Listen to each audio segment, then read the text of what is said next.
Greetings mga migs, welcome back sa Buhay ng Salita TV. So, ipiplex ko lang sa inyo yung mga collection ko ng mga punyal mga migs.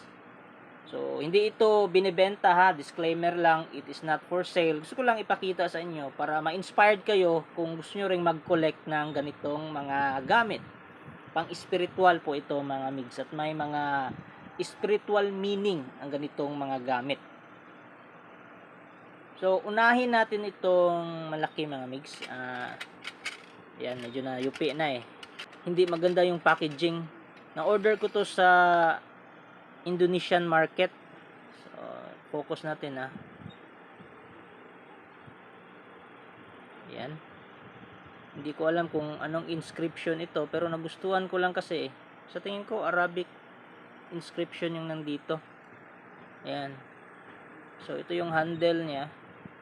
Para siyang agila o phoenix. So, gawa siya sa tanso. Ayan, sa bronze. So, pangontra to sa mga aswang. Ayon sa mga matatanda. Ayan. Mura lang ito mga migs. Kung gusto nyong magkaroon ng ganito, ilagay ko sa comment section at saka sa description yung link kung saan kayo makakabili. Ayan. So, according sa legend sa kanila, doon sa Indonesia, so ginagamit ito na pangsabit sa mga bintana ng mga farmers. Kasi pangtaboy na ito sa mga masasamang espiritu na nais maminsala sa kanilang mga tanim. Yan. Yung iba nga sinasabit din ito, nilalagyan ito ng poste, sinasabit doon sa mga palayan, mga maisan at iba pang mga farm na produkto, pang farm na produkto. Yan. Ito yung lalagyan niya. Yan mga mix. Medyo nayupi. Hindi maganda yung packaging kasi pero yung materials maganda. Yan. Yung term sa kanila na ganito is kudyang. At ito naman mga mix. Yan. Nabibili ito sa Thailand. Sa online din. Yan. Buksan natin, medyo mahigpit. Yan. So, meron itong sacred geometry o sakyant na nakasulat. Yan. At may symbols. Yan po. So, ito ay pangtaboy ng mga masasamang espiritu. Yan. Hindi ito sinasaksak ha. Makakapatay kayo dyan. So, kung may taong sinapian, idampi nyo lang ito. Hindi siya sinasaksak. Disclaimer lang ha. Yan, may sabitan siya. So, para siyang pen lang. Ito daw is made of buffalo horn o sungay ng kalabaw. Ito. Yung handle niya at saka yung sakuban niya. Sakuban kasi tawag ito sa amin. Hindi ko alam anong tawag ito sa Tagalog. Yan, may sakyant din. May sacred geometry din siya.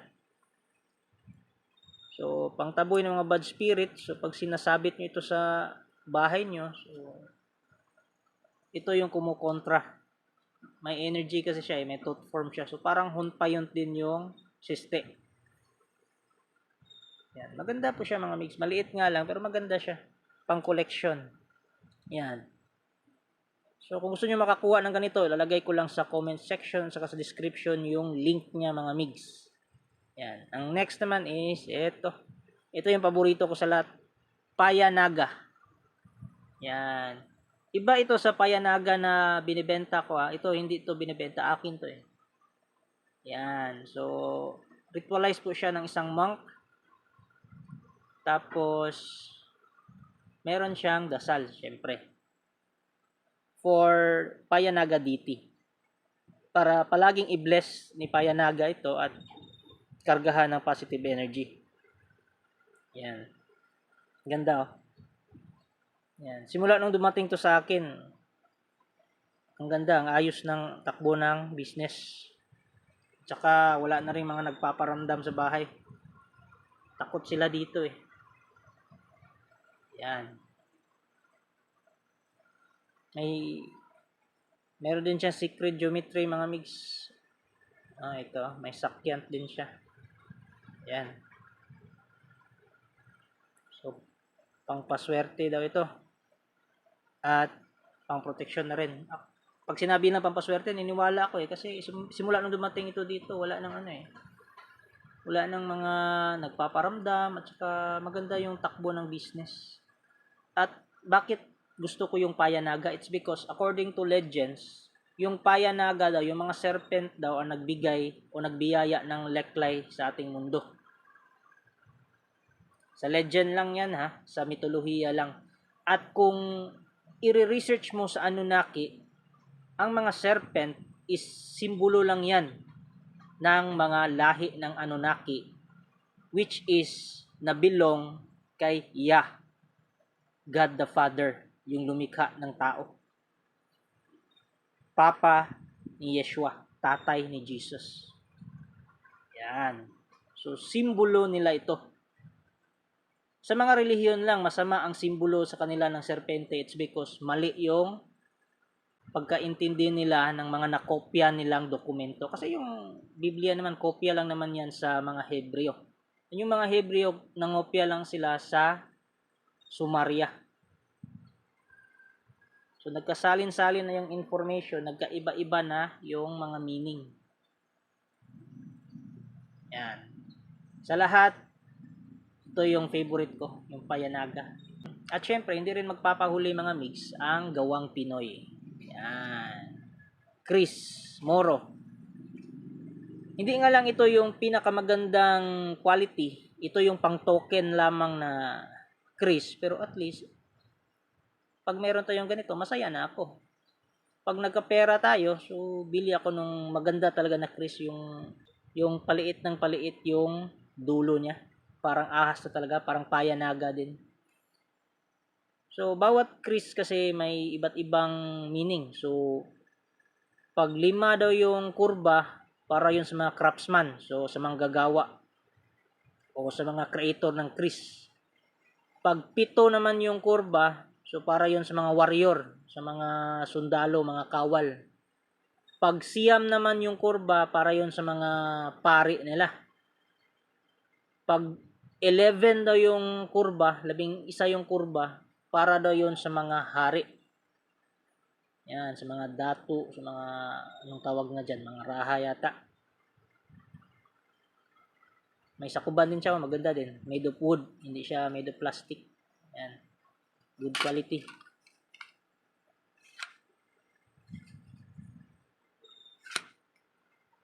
Yan, gusto ko ito. Marami pong nagko-collect ng Chris kasi sa Hinduism din. According sa istorya, ilalagay ko dito yung info na pinagtanungan ko sa isang expert sa Chris. Nagmula talaga daw ito sa Indonesia. Tapos, nung dumating na yung chief of religion nila, so hindi nila inalis yung Chris. Kumbaga, na-revise yung Chris. So, instead of mga Javanese, yung mga Hindu rituals na ang ginagawa. So, nilalagyan nila ng mga Arabic na mga inscriptions na based sa kanilang holy book. So, hindi natanggal yung tradisyon ng Chris doon sa Indonesia, sa Java.